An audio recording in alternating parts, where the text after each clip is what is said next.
Back dear friends, NCERT summary में आप सभी का स्वागत है। Today we are going to cover chapter number 2 of class 7 geography, जिसका नाम है इनसाइड आवर अर्थ, पृथ्वी के भीतर। तो आज हम इस चैप्टर को पढ़ेंगे। पृथ्वी के भीतर हमारी किस प्रकार की संरचनाएं हैं, हमें क्या क्या वस्तुएं, क्या क्या चीज़ें मिलती हैं, इन चीज़ों को हम देखेंगे। इंटीरियर ऑफ अर्थ, पृथ्वी की आंतरिक संरचना। तो इस चित्र को ध्यान से देखें। ये एक गोला है जो कि पृथ्वी का ही स्वरूप है। तो इसको आप देखेंगे कि एक पीस इसका जो है एक कॉर्नर निकाला गया है, जिसकी वजह से क्या है कि इसके अंदर क्या है ये हमें दिखाई दे रहा है। ओके, तो अब इसमें अगर ध्यान से देखें तो इसको 3 लेयर में टोटल बांटा गया है। पहला लेयर जो सबसे ऊपर का है उसे बोला गया है क्रस्ट। देखिए यहाँ पर ये है क्रस्ट वाला हिस्सा, सबसे ऊपर का टॉप मोस्ट लेयर, ठीक है। लिथोस्फीयर क्रस्ट के साथ लगा हुआ हिस्सा है। दूसरा हिस्सा जो है वो है मेंटल। ओके, मेंटल यहाँ पर देख पा रहे हैं कि ये मेंटल है। तीसरा कोर का हिस्सा है। ओके, तो कोर, मेंटल और क्रस्ट। सबसे पृथ्वी के जो सरफेस पे दिखाई देता है वो क्या है, वो क्रस्ट का पार्ट है, और क्रस्ट का ही पार्ट है लिथोस्फीयर। देन मेंटल बात करते हैं तो ये क्रस्ट के नीचे, ठीक, यानी कि लिथोस्फीयर के ठीक नीचे मेंटल स्टार्ट होता है। और मेंटल को भी 2 भागों में बांटते हैं, एक तो अपर मेंटल हो जाता है और एक जो होता है लोअर मेंटल होता है। उसी प्रकार से फिर जब मेंटल लोअर मेंटल खत्म होता है जहाँ, तो वहाँ पे कोर स्टार्ट होता है, जिसमें कि एक आउटर कोर होता है और एक आपका होता है इनर कोर होता है। ओके, तो क्या है बेसिक स्ट्रक्चर समझे तो पृथ्वी का जो आंतरिक संरचना है, आंतरिक स्ट्रक्चर है, इंटीरियर स्ट्रक्चर है, उसको 3 भागों में डिवाइड किया गया है, क्रस्ट, मेंटल और कोर। ओके, इतनी बात आपको समझ में आ गई। चलिए आगे बढ़ते हैं। यही चित्र में इस बात को बताया गया है। ओके, तो सबसे पहले बात करते हैं हम क्रस्ट, जिससे कि हम हिंदी में भूपर्पटी बोलते हैं। ओके, तो क्रस्ट क्या होता है, the upper most layer over the earth surface is called crust. जो पृथ्वी हमारी है ना, उसका सबसे ऊपर का लेयर, सबसे ऊपर का, जो कि अर्थ का सरफेस होता है। इट मीन्स कि जिस चीज़ को हम देखते हैं अपनी आंखों से, हम पृथ्वी पर चलते हैं, रहते हैं, घूमते फिरते हैं, सारा काम करते हैं, खेती बाड़ी सब कुछ करते हैं, तो हम जिस लेयर पे करते हैं ना, जो ज़मीन, जो मिट्टी हमें दिखाई देती है, वो किसका भाग है, वो क्रस्ट का भाग है, वो भूपर्पटी है। ओके, और ये थीनेस्ट लेयर है। मतलब टोटल हमारे पास कितनी लेयर हमने कहा क्रस्ट, मेंटल और कोर, 3 लेयर है, जिसमें कि जो क्रस्ट है ये सबसे थीनेस्ट है, सबसे पतली है। मतलब कि इसका वॉल्यूम काफ़ी कम है, इसका थिकनेस काफ़ी कम है। इट मीन्स तीनों कोर में से सबसे कम है। ओके, अब उसको कैसे समझेंगे, उसको हम कुछ मैथमेटिकल चीज़ों के टर्म में देखेंगे तो हमें और क्लियर होगा कि किस प्रकार से कितना कम है। तो देखिए, it is about 35 kilometre on the continental masses and only 5 kilometre on the ocean floors. मतलब कि जो हमारा महाद्वीप वाला भाग है, जो हमारा कॉन्टिनेंट वाला पार्ट है ना, उस पे इसकी जो मोटाई है, जो इसकी थिकनेस है, वो 35 किलोमीटर है, किसकी, क्रस्ट की। और जब हम बात करते हैं ओशियानिक फ्लोर की, मतलब जो समुद्र का हमारा नीचे का जो तल है, जो समुद्र नीतल है, उससे हम देखें क्रस्ट की कितनी मोटाई है, तो वहाँ पे है 5 किलोमीटर। अब आप ये सोच रहे होंगे कि है तो दोनों अर्थ के क्रस्ट पर ही, अर्थ के सरफेस पे ही, तो कॉन्टिनेंट वाला पार्ट ज़्यादा मोटा क्यों है क्रस्ट का, और जो ओशियानिक वाला पार्ट है वो कम मोटा क्यों है। ये क्वेश्चन आपको दिमाग में आ रहा होगा।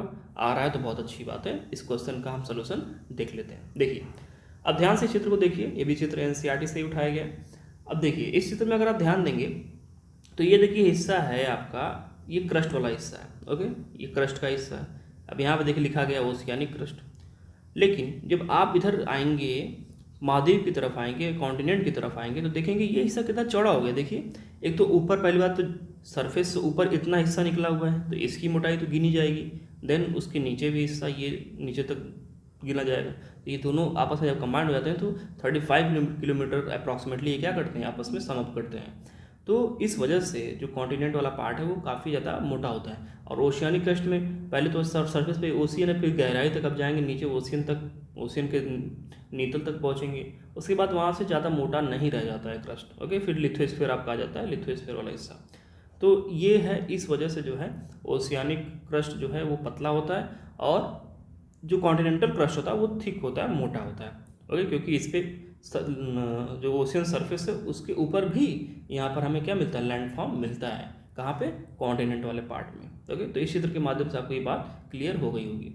अब आइए कुछ और बातों को इसमें देख लेते हैं कि क्या चीज़ें मिलती हैं। तो देखिए, main minerals of continental mass are, जो हमारा कॉन्टिनेंट है उसमें सबसे ज़्यादा किस प्रकार के मिनरल्स मिलते हैं, तो हम कहेंगे देखिए सबसे ज़्यादा मिलता है सिलिका और फिर एलुमिना मिलता है, जिसको हम शॉर्ट में अगर सिलिका का SI जोड़ दें और एलुमिना का हम AL जोड़ दें तो शॉर्ट में इसको बोलते हैं सियाल। तो अगर पूछ दिया जाए कि सियाल कहाँ मिलता है तो आप कहेंगे सियाल जो है एक कॉन्टिनेंट वाला पार्ट बना हुआ सियाल से। उसी प्रकार से अगर हम कह दें कि main minerals of oceanic crust क्या है, तो आप कहेंगे ओशियानिक क्रस्ट में जो है सिलिका मिलता है और उसके साथ साथ मैग्नीशियम मिलता है। तो सिलिका का SI, मैग्नीशियम का Ma, इसको जोड़ दें तो बन गया सीमा। तो इस प्रकार से जो कॉन्टिनेंटल क्रस्ट है वहाँ पे सियाल अधिक मात्रा में मिलता है, सिलिका और एल्यूमिना, और जो ओशियानिक क्रस्ट है वहाँ पर सीमा अधिक मात्रा में मिलता है, सिलिका और मैग्नीशियम। ये दो बातें याद रहेंगी, क्वेश्चन बनते हैं, इस बात को बहुत ही ध्यान से आप दिमाग में बैठा लीजिए। सियाल ऊपर है और सीमा नीचे। इसमें भी आप इस तरह से भी समझ सकते हो, जैसे SI तो सेम है दोनों में। अब देखिए उसके बाद जब आप एक अल्फ़ाबेट फॉर्म में जाएंगे तो A के बाद ही M आता है ना, A के बाद ही M आता है, तो A कहाँ है, ऊपर है, तो उसके बाद नीचे जाएंगे तब M आएगा। तो इस तरह से भी आपको ध्यान रख सकता है कि सियाल क्या है, पहले आएगा, इट मीन सियाल ऊपर रहेगा। सियाल कॉन्टिनेंट का पार्ट है, क्योंकि जो कॉन्टिनेंट है वो सी लेवल से ऊपर उठा हुआ है, और सीमा नीचे रहेगा। तो सियाल और सीमा इस प्रकार से भी आपको याद कर सकते हैं। तो ट्रिक, कुछ चीज़ें अगर नहीं याद हो तो उसमें कोई ट्रिक बना लेना चाहिए। Okay, next, beneath the crust, कह सकते हैं beneath the crust is the mental. हमारा जो क्रस्ट है उसके नीचे क्या है, मेंटल शुरू हो जाता है, which extends up to a depth of 2900 kilometre below the crust. हमारा मेंटल क्रस्ट के नीचे से, क्रस्ट के जस्ट नीचे से स्टार्ट होता है और वो उसके बाद 2900 किलोमीटर नीचे तक जाता है।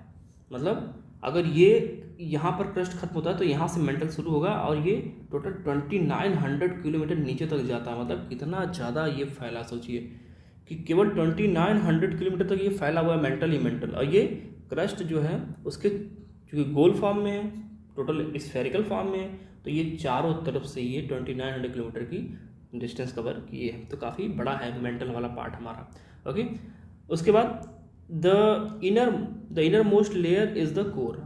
हमने बताया कि जो सबसे अंदर का जो पार्ट है वो क्या है, कोर है, बीच का पार्ट मेंटल है और सबसे ऊपर का part, upper most part crust है। तो इनर मोस्ट लेयर क्या है, कोर है, जिसको जो मेनली किससे बना हुआ है, निकेल और आयरन, जिसका Ni ले लिए, और आयरन को आप जानते हैं कि फेरस को बोलते हैं आयरन, तो निफे हो गया ये। तो निकेल और आयरन यानी कि निफे, जो इनर मोस्ट लेयर है, जो कोर वाला पार्ट हमारा सबसे अंदर का जो लेयर है वो निफे से मिलकर बना हुआ है, इसको ध्यान रखेंगे। तो अब निफे से देखिए क्या शॉर्ट ट्रिक बना सकते हैं, नी मतलब हो गया नीचे, सबसे नीचे। ओके, नीचे हो गया तो नीचे में क्या मिल गया, निफे मिल गया सबसे। तो इस तरह से भी आप इसको याद रख सकते हैं कि सियाल सबसे ऊपर, सीमा उसके बाद, और सबसे नीचे क्या है, नीफे है। तो इस तरह से इसे याद रख सकते हैं। अब देखिए इसमें ध्यान रखेंगे कि जो सेंट्रल कोर है, जो मतलब बिल्कुल नीचे वाला पार्ट है, वो बहुत ही ज़्यादा टेम्परेचर और प्रेशर पर रहता है। तो इस चीज़ को भी ध्यान रखेंगे। इसका मतलब क्या है, टेम्परेचर प्रेशर पर रहता है, इसको हम आगे आने वाले चैप्टर्स में समझेंगे। अभी आप इतना जानें कि बहुत ज़्यादा हाई टेम्परेचर और प्रेशर वहाँ पे होता है। अब देखिए जो हम बात कर रहे थे कि थीन है, फिर मेंटल इतना 2900 किलोमीटर तक फैला हुआ है, उसके बाद फिर कोर आता है। तो अब इस चीज़ को हम एक तरह से प्रूव करने के लिए कि ये इतना ज़्यादा फैला है, इसको हम कुछ और डाटा ले लेते हैं। डाटा में क्या लेते हैं, अब देखिए यहाँ पे दिया हुआ है कि क्रस्ट जो है टोटल वॉल्यूम ऑफ अर्थ का केवल 1% फॉर्म करता है। ओके, अगर अर्थ में 100 रुपीज़ है तो 100 रुपीज़ में केवल 1 रुपी जो है क्रस्ट के पास है। और मेंटल जो है forms 84% of the volume of the earth. मतलब अर्थ का सबसे ज़्यादा हिस्सा 84% जो वॉल्यूम है वो केवल मेंटल अकेले लिए हुए है। इट मीन्स कि अगर अर्थ के पास 100 रुपीज़ है तो 84 रुपीज़ केवल किसके पास, मेंटल के पास। तो मेंटल सबसे अमीर हो गया। तो उसी प्रकार से मेंटल के पास सबसे ज़्यादा वॉल्यूम है, लैंड मास है। देन जो बचा कुचा है 15% वो आपका किसके पास चला गया, वो कोर के पास चला गया। तो this way we can say कि मेंटल सबसे ज़्यादा वॉल्यूम रखता है, उसके बाद कोर का वॉल्यूम सबसे ज़्यादा है, एंड देन क्रस्ट का वॉल्यूम। क्रस्ट तो मतलब बिल्कुल ही कम है, कुछ है ही नहीं। Okay, the radius of earth is 6300 6,371 kilometre. तो ये तो आपने पढ़ा होगा, कई छोटे क्लासेस में आपने पढ़ रखा होगा इसको, कि 6,371 kilometre radius of the earth है, और इसका अगर आप डबल कर देंगे तो आपको डायमीटर मिल जाएगा। ओके, तो ये हमने देख लिया कि हमारा जो अर्थ है उसका स्ट्रक्चर में क्या क्या चीज़ें मिलती हैं। अभी आते बात करते हैं, स्पेसिफिकली बात करते हैं कि जो हमारा क्रस्ट है उसमें क्या क्या मिलता है, क्योंकि हमें क्रस्ट के बारे में ज़्यादा स्टडी करना है। तो क्रस्ट में सबसे पहले हम बात करेंगे रॉक्स एंड मिनरल्स की बात करेंगे। तो रॉक्स एंड मिनरल्स यानी कि खनिज और चट्टानों की बात करेंगे। तो पहले ये जान लेते हैं कि रॉक होता क्या है, चट्टान कहते किसे हैं। तो कह सकते हैं कि any natural mass of mineral matter, कोई भी नेचुरल मास, कोई भी ऐसा प्राकृतिक रूप से एग्जिस्ट करता हुआ मास जो कि मिनरल मैटर अपने अंदर रखता है, that makes up the earth's crust is called the rocks. मतलब कोई भी ऐसा मिनरल मास जो कि अर्थ के क्रस्ट का निर्माण करता है उसे हम रॉक कहते हैं। सिंपल सी बात है। तो अर्थ के क्रस्ट को बनाने वाले मिनरल मास को क्या करते हैं, हम कहते हैं रॉक। और ये टोटल 3 टाइप्स के होते हैं। मेनली इनको 3 टाइप्स में हम जानते हैं। पहला होता है इग्नियस, जिन्हें हम आग्नेय चट्टानें कहते हैं, सेडिमेंट्री रॉक्स जिन्हें हम अवसादी चट्टानें कहते हैं, देन मेटामॉर्फिक रॉक जिन्हें हम रूपांतरित चट्टानें कहते हैं। तो ये 3 प्रकार के चट्टानें होती हैं जिनको हम बारी बारी से देखेंगे। तो आइए सबसे पहले शुरू करते हैं, इग्नियस रॉक्स क्या होते हैं, आग्नेय चट्टानें क्या होती हैं। तो देखिए, when the molten magma cools it becomes solid, rocks thus formed are called igneous rock. मतलब क्या हुआ, देखिए क्या होता है कि जब जो हमारा पृथ्वी के क्रस्ट के नीचे वाला भाग है उसमें क्या होता है, आपको मैग्मा मिलता है, हमें ढेर सारा मैग्मा मिलता है। तो जब मैग्मा क्या होता है, बाहर या फिर अंदर कहीं भी, चाहे पृथ्वी के अंदर ही रह जाए चाहे पृथ्वी के सरफेस पे आ जाए, बाहर आ जाए, दोनों ही केसेस में जब वो क्या होता है, कूल होता है, मतलब ठंडा होता है। व्हेन मॉल्टन मैग्मा कूल्स, जब जो जलता हुआ मैग्मा, जो गला हुआ मैग्मा, जो तरल मैग्मा होता है, जब वो कूल्स मतलब ठंडा होता है, तो ये क्या बन हो जाता है, सॉलिड बन जाता है। जैसे ही वो ठंडा होगा वो सॉलिड बन जाएगा। रॉक 10, मतलब इस प्रकार से जो रॉक बनते हैं उन्हें क्या कहते हैं, इग्नियस रॉक। सीधा बात कहने का क्या मतलब है कि जो मॉल्टन मैग्मा होता है जब वो ठंडा हो जाता है तो वो क्या बन जाता है, वो सॉलिड हो जाता है, और वही सॉलिड कहलाता है इग्नियस रॉक्स। तो सीधा कह सकते हैं कि पृथ्वी के अंदर से जो मैग्मा आता है जब वो ठंडा होता है तो उसे ही हम कहते हैं कि ये आग्नेय चट्टानें हैं या फिर इग्नियस रॉक्स है। ओके, तो सिंपल डेफिनेशन नहीं। और इन्हें हम प्राइमरी रॉक्स भी कहते हैं। प्राइमरी रॉक्स क्यों कहते हैं, क्योंकि इसके बाद जो बाकी जो चट्टानें बनती है ना, मेटामॉर्फिक हो गया या फिर आपका सेडिमेंट्री हो गया, वो सब इन्हीं से बनती हैं, प्राइमरी रॉक्स से ही बनती है। तो इसलिए ये सबसे प्राथमिक है, सबसे बेसिक है, तो इसलिए इसको हम प्राइमरी रॉक्स कहते हैं। ओके, नाउ अब हम देखते हैं कि जो इग्नियस रॉक्स है वो 2 टाइप्स के होते हैं। कौन कौन से टाइप्स होते हैं, एक होता है इंट्रूसिव रॉक्स और दूसरा जो होता है वो एक्सट्रूसिव रॉक होता है। तो इंट्रूसिव रॉक्स को कहते हैं आंतरिक चट्टानें और एक्सट्रूसिव रॉक्स को कहते हैं बाह्य चट्टानें। और जैसा कि नाम से ही समझ में आ रहा होगा, कुछ अंदर और बाहर की बात की जा रही है। तो आइए सबसे पहले देखते हैं इंट्रूसिव रॉक्स, आंतरिक चट्टानें। तो when magma cools down deep inside the earth's crust, solid rocks formed. अब देखिए कहा जा रहा है कि जब जो मैग्मा होता है ना वो क्या होता है, अंदर ही डीप इनसाइड, मतलब अंदर ही deep inside the earth crust, earth के क्रस्ट के अंदर ही जब क्या हो जाता है, ठंडा हो जाता है, तो क्या होता है, जब ठंडा होगा तो क्या बनेगा, सॉलिड बनेगा, सॉलिड रॉक्स फॉर्म करेगा। ओके, और इसे ही कहते हैं हम इंट्रूसिव रॉक्स कहते हैं। जब अंदर का मैग्मा अंदर ही ठंडा हो जाए तो उससे जो सॉलिड रॉक्स बनता है उसे हम कहते हैं आंतरिक चट्टानें या फिर इंट्रूसिव रॉक्स। और इसकी एक खास प्रॉपर्टी है कि चूंकि अंदर है, अंदर होने की वजह से क्या होगा कि जो क्रस्ट है, क्रस्ट के अंदर जब रहेगा तो वहाँ पे टेम्परेचर ज़्यादा रहेगा, वहाँ पे प्रेशर ज़्यादा रहेगा, तो वहाँ पे जो ठंडी होने की जो दर होगी ना, इसकी जो रेट ऑफ कूलिंग डाउन होगा वो क्या होगा, धीरे होगा, कम होगा। क्योंकि अभी आप सरफेस पे आ जाएंगे तो सरफेस पे क्या है, वातावरण ठंडा मिलेगा, तो वहाँ पे जल्दी ठंडे होने के चांसेस रहेंगे। लेकिन चूँकि अंदर ही है, क्रस्ट के अंदर ही है, नीचे ही है, तो वहाँ पे ठंडे होने में इसको ज़्यादा टाइम लगेगा, क्योंकि वहाँ पे टेम्परेचर ज़्यादा नहीं है। तो इस बात को ध्यान रखेंगे। तो इस वजह से क्या होता है, इसकी एक प्रॉपर्टी बन जाती है। क्या प्रॉपर्टी बनती है, इसको समझ लेते हैं। देखिए, जब ये अंदर ठंडा होता है, धीरे ठंडा होता है, इसकी वजह से क्या होता है, कूल्स डाउन स्लोली, धीरे ठंडा होता है। तो ये जो है ना बहुत ही बड़े बड़े ग्रेन्स बनाता है, मतलब जो चट्टान के टुकड़े होते हैं छोटे छोटे, वो बड़े बड़े बनते हैं इसके, मतलब ज़्यादा छोटे नहीं होते हैं as compare to extrusive rocks. अभी हम देखेंगे उसको। तो इसका जो ग्रेन्स होता है उसका साइज़ क्या होता है, बड़ा होता है, इस बात को आप ध्यान रखेंगे। और इसके एग्जांपल के तौर पे हम ग्रेनाइट को ले सकते हैं। तो अगर आपसे पूछ दिया जाए इंट्रूसिव रॉक्स, आंतरिक चट्टानों का एग्जांपल बताइए, तो आप सीधे कहेंगे कि ग्रेनाइट। ओके, अब आप बात करते हैं कि जो एक्सट्रूसिव रॉक्स होता है, जो बाह्य चट्टानें होती है, उसमें क्या डिफरेंस होता है। तो देखिए, जब लावा कम्स ऑन अर्थ सरफेस, जब मैग्मा अंदर का सरफेस पे आ जाता है ऊपर, तो उसको हम लावा कहते हैं।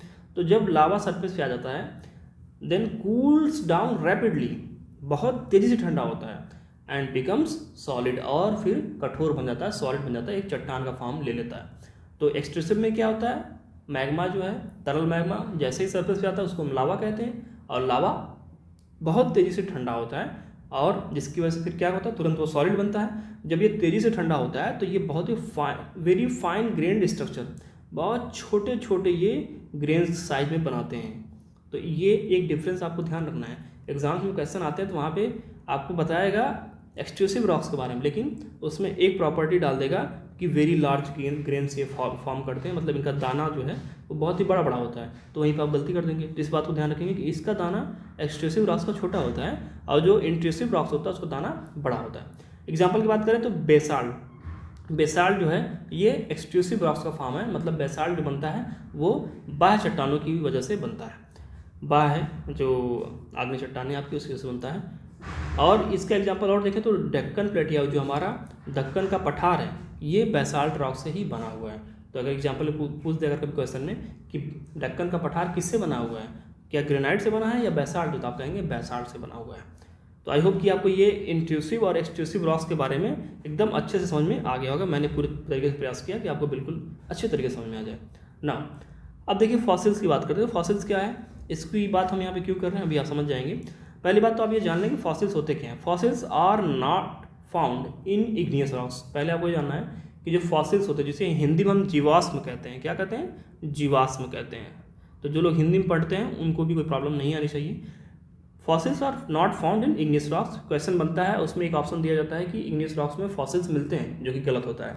तो आपको ध्यान रखना है कि इग्नियस रॉक्स में फॉसिल्स नहीं मिलते। क्यों नहीं मिलते, अब देखिए, अर्थ के नीचे जो मैग्मा आपका है, जो तरल मैग्मा है, उसका कितना ज़्यादा टेम्परेचर हाई होता है। इसी वजह से तो वो रॉक जो है, मैग्मा क्या है, एक प्रकार का रॉक है, और वो रॉक क्या है, तरल अवस्था में। तो सोचिए कि रॉक को अगर तरल अवस्था में रखा गया तो इसका मतलब कितना ज़्यादा टेम्परेचर और प्रेशर होगा नीचे। तो अब वहाँ पे जहाँ पे इतना ज़्यादा टेम्परेचर और प्रेशर है, क्या कोई जीव जिंदा रह पाएगा, क्या किसी जीव का जीवाश्म वहाँ पे बचा रह पाएगा, कोई चांस ही नहीं है। तो इस वजह से जो इग्नियस रॉक्स है वहाँ पे किसी भी जीव का जीवाश्म या फिर किसी पेड़ पौधे किसी भी चीज़ का जीवाश्म नहीं मिल पाता है। तो इग्नियस रॉक्स में जीवाश्म नहीं मिलते हैं, फॉसिल्स नहीं मिलते हैं, इस बात को आप ध्यान रखेंगे। फॉसिल्स क्या होते हैं, the remain of the dead plants and animals trapped in the layer of the rocks. जो अवशेष होते हैं, प्लांट के अवशेष या फिर किसी जानवर के अवशेष, जब वो दो सतहों के बीच में क्या होता है, दब जाते हैं, दो रॉक सरफेस के बीच में दब जाते हैं, तो फॉसिल्स कहलाते हैं। लेकिन इग्नियस रॉक्स कहाँ से आता है, नीचे से आता है, सरफेस के नीचे से आता है। तो उसमें कहाँ दब पाए, प्लांट और एनिमल कहाँ नीचे जा पाएंगे क्रस्ट के, वो तो क्रस्ट नीचे जाने का कोई चांस ही नहीं उनके पास। तो इसलिए इग्नियस रॉक्स में फॉसिल्स नहीं मिलते हैं। आई होप की बातें कि आपको क्लियर हो गई होंगी। नेक्स्ट सेडिमेंट्री रॉक्स की बात करते हैं। सेडिमेंट्री रॉक्स क्या है, रॉक्स रोल डाउन, मतलब जो आपका चट्टान है वो घूमता है, थोड़ा रोल करता है, थोड़ा नीचे जाता है सरकते हुए, क्रैक्स टूटता है, हिट ईच अदर, एक दूसरे को टक्कर मारते हैं, and are broken down into small fragments, और छोटे छोटे टुकड़े में एक दूसरे से लड़ झगड़ कर क्या हो जाते हैं, टूट करके छोटे छोटे टुकड़े में बढ़ जाते हैं।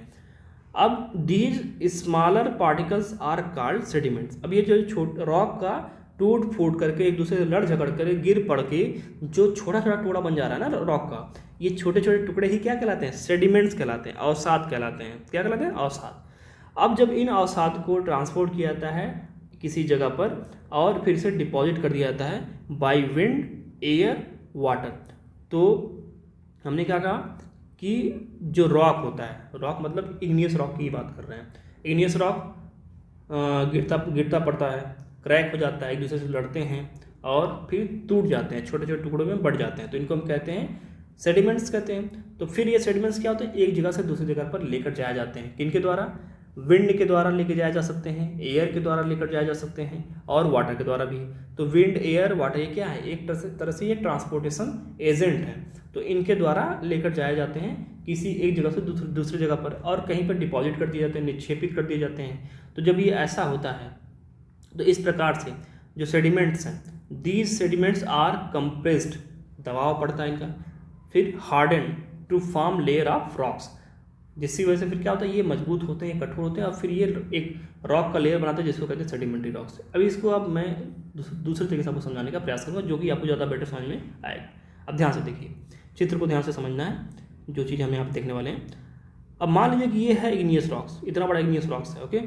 फिर क्या होता है कि ये किसी स्लोप पर है, तो ये क्या होगा, रोल डाउन करेगा, नीचे आएगा तो जाहिर सी बात है सरफेस से टक्कर लगती रहेगी इसकी, तो टूटेगा, थोड़ा सा और छोटा होगा, फिर छोटा होगा तो दोनों आपस में एक दूसरे से तीनों टकराएंगे, तो फिर और छोटे होंगे, छोटे करते करते करते करते काफ़ी छोटे हो जाएंगे, ओके। एक दूसरे से टक्कर मारते हुए काफ़ी छोटे हो जाएंगे। अब चूंकि ये ग्रेविटेशन की वजह से नीचे आ रहा है, पता चला कि कोई नदी यहाँ से बह रही है, वो नदी क्या करी, इनको लेकर जाना स्टार्ट कर दी, और यहाँ पे एक खाई है, ध्यान से देखिएगा, यहाँ पे एक खाई है। अब नदी क्या करेगी, यहाँ पर इसको ला करके डिपॉजिट करना शुरू कर देगी, या फिर एयर, अगर ज़्यादा छोटे हो गए तो उसको एयर ला कर डिपॉजिट कर देगा। तो अब क्या होगा, अब मान लीजिए कि यहाँ पर कुछ चट्टान यहाँ पे नदी ला कर डिपॉजिट कर दी, ध्यान से इस चीज़ को देखिएगा, बहुत ही इंपॉर्टेंट कॉन्सेप्ट बता रहा हूँ मैं आपको, ठीक है। डिपॉजिट कर दिया, मान लीजिए कुछ हिस्सा कुछ सालों में आकर के यहाँ पर डिपॉजिट हुआ, ये तुरंत नहीं होता है, ये समय लगता है, इन प्रोसेस में काफ़ी टाइम लगता है। तो अब कुछ हिस्सा यहाँ पर आकर डिपॉजिट हो गया। अब फिर मान लीजिए कि यहाँ पे पेड़ पौधे थे, कुछ जानवर थे, वो मर वर गए, ठीक है ना, पेड़ पौधे जानवर यहाँ पे क्या किए, कुछ मर वर गए, तो यहाँ पे इनका जीवाश्म जो है यहाँ पे रह जाएगा। फिर पता चला कि कुछ सालों में ऐसे धीरे धीरे करते करते जो नदी है वो फिर कुछ डिपॉजिट्स लेकर आई और फिर यहाँ पे गिरा दी, तो फिर इस प्रकार डिपॉजिट ऐसे हो गए, ओके। ध्यान से देखिएगा इन सब चीज़ों को, फिर हो गए, फिर यहाँ पे लोग मतलब जानवर वगैरह मरते रह रहे थे, ढेर सारे जानवर मर रहे हैं, पेड़ पौधे मर रहे हैं, तो फिर यहाँ पे उनका जीवाश्म आ गया। फिर यहाँ पे ऊपर चट्टानें लेकर आई, चट्टान अपना फिर से यहाँ पे गिराने लगी, डिपॉजिट करने लगी। तो हम मेरे कहने का मतलब क्या है कि आपको मैंने सेडिमेंट्री रॉक्स तो समझा दिया कि सेडिमेंट्री रॉक्स क्या होता है। अब देखिए यहाँ पे क्या होगा, जब लगातार यहाँ पर चट्टानें आकर के एक डिपॉजिट होती रहेंगी तो क्या होगा, पहले कम चट्टानें थी तो प्रेशर कम था, फिर बाद में और जीवाश्म बढ़ गए, फिर चट्टानें और आए, तो धीरे धीरे क्या होगा, प्रेशर बढ़ेगा ना, यहाँ पे नीचे प्रेशर बढ़ता जाएगा, तो यही फिर क्या होगी, कंप्रेस्ड होंगी, प्रेशर बढ़ेगा तो क्या होंगी, कंप्रेस्ड होंगी। और उसके बाद जब कंप्रेस्ड होंगी, जब कोई चीज़ कंप्रेस होती है तो क्या होती है, मजबूत कठोर बनती है ना, तो फिर ये धीरे धीरे हार्ड भी होती जाएंगी। अब जब हार्ड हो जाएंगी तो फिर ये रॉक का फॉर्म ले लेंगी, और इस रॉक में क्या मिलेगा, क्योंकि इसमें प्लांट्स के जीवाश्म और एनिमल्स के जीवाश्म मिल रहे हैं तो इसमें फॉसिल्स भी मिलेंगे। तो जो चीज़ हम कह रहे थे कि इग्नियस रॉक्स में फॉसिल्स नहीं मिलते हैं, वो चीज़ यहाँ पे नहीं है, सेडिमेंट्री रॉक्स में फॉसिल्स मिलते हैं, क्योंकि सेडिमेंट्री रॉक्स क्या होते हैं, लेयर बाय लेयर डिपॉजिट होते हैं। तो इस वजह से आप देखेंगे कि सेडिमेंट्री रॉक्स काफ़ी इंपॉर्टेंट रहता है, यहाँ पे फॉसिल्स मिलते हैं, और जो आपको पेट्रोलियम इत्यादि, नेचुरल गैस इत्यादि निकाला जाता है वो सब सेडिमेंट्री रॉक से ही निकलता है। तो ये चीज़, ये कॉन्सेप्ट था जो कि आपको मुझे लगता है समझ में आ गया होगा। तो वही बात यहाँ पे की जा रही है, the sediments are compressed, sediment compressed होते हैं, हार्डन कठोर बनते हैं, और फिर लेयर ऑफ रॉक्स फॉर्म करते हैं, चट्टान की परतें फॉर्म करते हैं, जिनको हम कहते हैं सेडिमेंट्री रॉक्स। इनका एग्जांपल कह सकते हैं, सैंड स्टोन बनता है किससे, फ्रॉम सैंड ग्रेन्स। जब कई बार सैंड ग्रेन एक जगह आकर के इकट्ठा होता है तो वहाँ से फिर कंप्रेस होता है, हार्ड होता है, फिर वहाँ से सैंड स्टोन बनता है। और इसके बारे में खास बात क्या है सेडिमेंट्री रॉक्स के बारे में, कि ये फॉसिल्स को कंटेन करते हैं, मतलब कंटेन करते हैं, इट मीन्स इनके अंदर जीवाश्म मिलता है, ओके। अब आइए बात करते हैं मेटामॉर्फिक रॉक्स। तो हमने देख लिया अपना आग्नेय चट्टानों को देख लिया, फिर हमने देख लिया अवसादी चट्टानों को देख लिया, अब हम बात करेंगे रूपांतरित चट्टानों की। तो रूपांतरित चट्टानें क्या होती है, देखिए ये इग्नियस रॉक्स और सेडिमेंट्री रॉक्स इन दोनों से ही बनती हैं। जब इनमें क्या होता है, चेंज होता है ड्यू टू ग्रेट हीट और प्रेशर। अब मतलब क्या है, मान लीजिए कि ये कोई चट्टान है जिसमें कि इग्नियस रॉक्स है या फिर सेडिमेंट्री कोई भी रॉक है, अगर ये बहुत ज़्यादा प्रेशर में आती है या फिर बहुत ज़्यादा हीट में आती है, तो आप जानते हैं जब मान लीजिए कि सब्जी आप लेकर आते हैं मार्केट से, तो सब्जी लेकर आते हैं तो आलू लेकर आते हैं, और आलू को फिर पहले आलू क्या होता है, कठोर होता है। जब आप आलू को क्या करते हैं, आलू को आप गर्म करते हैं, मतलब उसको हीट देते हैं या प्रेशर करते हैं, प्रेशर कुकर में डाल करके, तो उसका शेप चेंज हो जाता है ना, वो कुछ फिर एकदम गल जाता है, फिर पहले जैसा कठोर नहीं रह जाता है। तो क्या होता है, उसमें बदलाव आ जाता है। तो वही चीज़ यहाँ पर है, इग्नियस रॉक्स और जो सेडिमेंट्री रॉक्स होते हैं, जब ये इन पर हाई प्रेशर या फिर हाई हीट, ग्रेट हीट के अंडर में आते हैं, तो फिर क्या होता है कि ये रॉक्स जो हैं वो मेटामॉर्फिक रॉक्स में चेंज हो जाते हैं, रूपांतरित चट्टान। इनका रूप क्या हो जाता है, बदल जाता है, पहले जिस रूप में रहते थे उस रूप में से चेंज होकर के अब दूसरे रूप में आ जाएंगे। ओके, इसको आप इस तरह से भी समझ सकते हैं, जैसे मान लीजिए ज़्यादा अच्छा एग्जांपल मैं आपको समझा देता हूँ। पहले आप देखिए शुगर होता है, शुगर मतलब चीनी। तो चीनी क्या है, आप मार्केट लेकर आते हैं तो छोटे छोटे पार्टिकल्स में से चीनी बटा हुआ है। ओके, तो अब क्या करिए, गैस पे चीनी को रख दीजिए, थोड़ा सा पानी डाल दीजिए इसमें। अब हीट कर रहे हैं आप उसको, हीट करेंगे तो क्या होगा, कुछ देर बाद आप देखेंगे चीनी क्या होगा, वो बन जाएगा सीढ़ा बन जाएगा। चीनी क्या बन जाएगा, सीढ़ा बन जाएगा। तो वहाँ पे क्या हुआ, चीनी का जो रूप था वो क्या बदल चेंज हो गया, रूपांतरित हो गया, रूप क्या हो गया, चेंज हो गया। तो वही चीज़ यहाँ पर है। क्ले जो एक मिट्टी होती है ये चेंज हो जाता है, स्लेट में चेंज हो जाता है, जिसे हम सिस्ट कहते हैं। लाइम स्टोन जो होता है ये चेंज हो जाता है मार्बल में। तो जो आप घर में मार्बल्स देखते हैं ना, ये लाइम स्टोन का ही रूपांतरित रूप होता है। मतलब लाइम स्टोन को जब हम हीट और प्रेशर में डालते हैं तो फिर हमें उससे मार्बल मिलता हो। तो ये चीज़ें यहाँ पे हम समझ रहे हैं कि मेटामॉर्फिक क्या है। आपका एक प्रकार का इग्नियस और सेडिमेंट्री रॉक्स को जब ग्रेट हीट और प्रेशर पर रखते हैं तो वो जो रॉक्स हमें मिलते हैं वो मेटामॉर्फिक रॉक्स होते हैं। और इसके हमने दो एग्जांपल देख लिए, क्ले चेंजेस इनटू स्लेट और lime stone changes into marble. तो ये दो इसके एग्जांपल हो गए। अब एक दो एग्जांपल काफ़ी फेमस हमारे इंडिया में, जैसे कि जो रेड फोर्ट है, रेड फोर्ट किससे बना है, सैंड स्टोन से बना है। और मैंने कहा कि जो सैंड स्टोन है वो सैंड ग्रेन से बना हुआ है। तो एक प्रकार से ये क्या है, मेटामॉर्फिक रॉक्स का स्ट्रक्चर है।